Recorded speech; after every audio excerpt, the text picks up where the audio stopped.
Come along with me as I show you my experience at the Grand Palladium Resort and Spa in Sicily. I arrived pretty early and I wasn't able to get my room just yet, but I was given my wristband that allowed me to dine in at the restaurants and order from the bars. I spent most of my time absorbing this gorgeous beach view. I headed to Portofino's for lunch and surprisingly enjoyed my meal, and then for dinner I went to another buffet, and wow, I really enjoyed the lentil soup. After lunch, I was able to check into my room. The deluxe bungalow surprised me in many ways. It had such a cute and charming vibe to it. For an all-inclusive resort, I surprisingly didn't drink as much as I expected. Of course, I had to make my way to the spa. I really wanted a pedicure, but they didn't have any availability, so I booked a facial instead. The Gloria Sea Skin facial was so relaxing. I fell asleep for a few minutes, and this is my face right after the facial. I just left the spa and I got the best facial I've ever had. It was a combination of a massage and a facial. It was so relaxing. Got the vitamin C facial.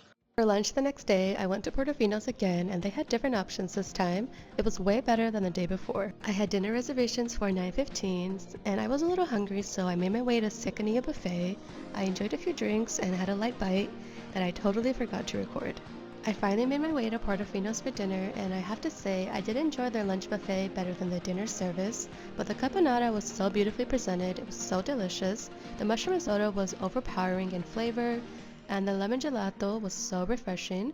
But I did, however, originally order a vegan pizza, but it came out with cheese on it, so I had to send it back. It was my last night at the resort, so I decided to go on a walk to enjoy the view and enjoy the vibes. And then my friends and I started to play bocce ball. It was so fun. I have to admit, we did not know how to play at all, and we tried researching the rules, but it was a little confusing, so we made up our own rules and still had a great time. But while editing this video, I decided to look it up, and it turns out we were playing the correct way. The views on the resort are just so gorgeous at night. The pool was definitely glowing. We made our way to the American sports bar, and it was so cute. It had like a diner vibe going to it.